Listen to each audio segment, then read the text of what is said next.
50 വയസ്സിന് മുകളിൽ വയസ്സായ സ്ത്രീകൾക്ക് മഹറമില്ലാതെ ഹജ്ജിന് പോകാമോ എന്നാണ് പീസ് റേഡിയോയിലേക്ക് എഴുതി കിട്ടിയ ചോദ്യം.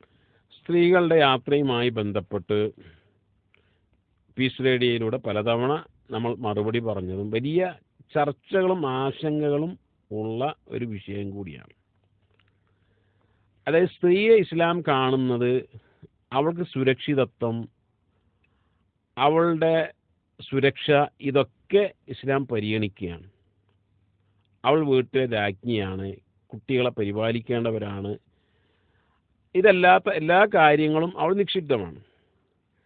അതുകൊണ്ട് അവൾ യാത്ര ചെയ്യുമ്പോഴുള്ള നിബന്ധന പറഞ്ഞു, ഒരു യാത്ര എന്ന് പറയാവുന്ന ദൂരമാണ് എങ്കിൽ അവളുടെ കൂടെ ഭർത്താവോ അല്ലെങ്കിൽ മഹ്റമായി വിവാഹബന്ധം നിഷിദ്ധമാക്കപ്പെട്ട ആളുകൾ ഉണ്ടായിരിക്കണം.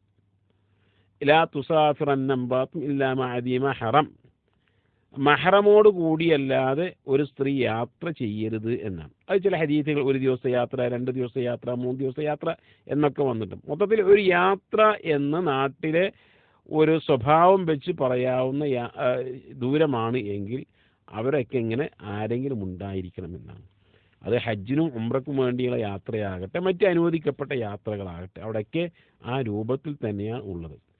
മദ്ഹബുകൾ എടുത്ത് പരിശോധിക്കുകയാണ് എങ്കിൽ ഷാഫി മദ്ഹബിൽ ഉള്ള ഒരു അഭിപ്രായം, ഒരു കൂട്ടം സ്ത്രീകൾ യാത്ര ചെയ്യുകയാണ്, അത് അവരുടെ സുരക്ഷിതത്വത്തെ ബാധിക്കുകയില്ല എന്ന് പറഞ്ഞാൽ സുരക്ഷിതമായി അവർക്ക് യാത്ര ചെയ്യാമെങ്കിൽ അങ്ങനെ യാത്ര ചെയ്യുന്നതിന് ഉംറയ്ക്ക് പോകുന്നതിന് കുഴപ്പമില്ല എന്നാണ്. അത് ചില തെളിവുകളൊക്കെ അവർ കൊണ്ടുവരുന്നുണ്ട്.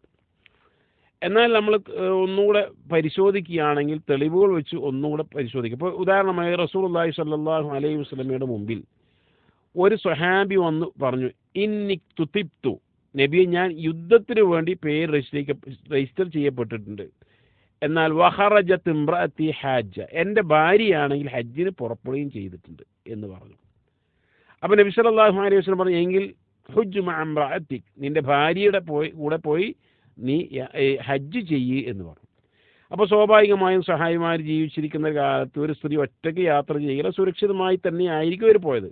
എന്നിട്ടും അദ്ദേഹത്തോട് പറഞ്ഞത് നിൻ്റെ ഭാര്യയുടെ കൂടെ പോയി ഹജ്ജ് ചെയ്യണം എന്നാണ്. അത് വെച്ച് നോക്കുമ്പോൾ സ്ത്രീകൾ ഇങ്ങനെയുള്ള നിബന്ധനകൾ പാലിക്കണം. പണ്ഡിതന്മാർ പറഞ്ഞു ഹജ്ജ് ഉംറ എന്നിവ ചെയ്യാൻ നിബന്ധനകളുണ്ട്. ആ നിബന്ധനകൾപ്പെട്ട മനിസ്തത ഇലൈഹി സബീല, അവിടെ എത്തിപ്പെടാൻ കഴിയുന്ന ആൾ. അപ്പോൾ സാമ്പത്തികമായ ശേഷി ഉണ്ടായിരിക്കണം, സ്ത്രീയാട്ടെ പുരുഷനാട്ടെ. അതേപോലെ തന്നെ ശാരീരികമായ ശേഷി ഉണ്ടായിരിക്കണം, സ്ത്രീയാട്ടെ പുരുഷനാട്ടെ. എന്നാൽ സ്ത്രീക്ക് ഒന്നുകൂടെ അവളുടെ കൂടെ മഹറമോ ഭർത്താവോ ഉണ്ടായിരിക്കണം. എങ്കിൽ മാത്രമേ അവൾക്ക് ഹജ്ജ് ഉംറ നിർബന്ധമുള്ളൂ. ഇപ്പോൾ സക്കാത്ത് കൊടുക്കാൻ കാശില്ലാത്ത ഒരാൾ വിഷമിക്കുകയാണ്, എനിക്ക് സക്കാത്ത് കൊടുക്കാൻ കഴിയുന്നില്ലല്ലോ, അതുകൊണ്ട് ഞാൻ കുറച്ച് കാശ് കടം വാങ്ങട്ടെ എന്നിട്ട് ഞാൻ സക്കാത്ത് കൊടുക്കട്ടെ എന്നാരും ചിന്തിക്കാറില്ല. ഇതേപോലെ ഒരു സ്ത്രീക്ക് ഇത്തരം ഒരു നിബന്ധന ഒത്തിണങ്ങിയിട്ടില്ലെങ്കിൽ എനിക്ക് ഹജ്ജ് ചെയ്യാൻ സാധിച്ചിട്ടില്ലല്ലോ, ഉംറ ചെയ്യാൻ സാധിച്ചിട്ടില്ലോ എന്ന് വിഷമിക്കേണ്ട ആവശ്യമില്ല. അപ്പോൾ ഏറ്റവും നല്ലത് ഈ ഹദീസിൻ്റെ അടിസ്ഥാനത്തിൽ അവരുടെ കൂടെ സുരക്ഷിതമായി ഭർത്താവോ മഹറമോ ഉണ്ടായിരിക്കണം. പലപ്പോഴും നമ്മൾ ഈ എയർപോർട്ടിൽ നിന്ന് കയറി അടുത്ത എയർപോർട്ടിൽ ജിദ്ദ എയർപോർട്ടിൽ ഇറങ്ങും എന്നൊക്കെ പറയുന്നുണ്ടെങ്കിലും അതൊന്നും പലപ്പോഴും ഒരു 100% ശരിയായിക്കൊള്ളണം എന്നില്ല. ചിലപ്പോൾ യാത്രയിൽ എന്തെങ്കിലും പ്രശ്നങ്ങളുണ്ടാകും, എയർപോർട്ടിലുണ്ടാകും, രോഗിയാകും.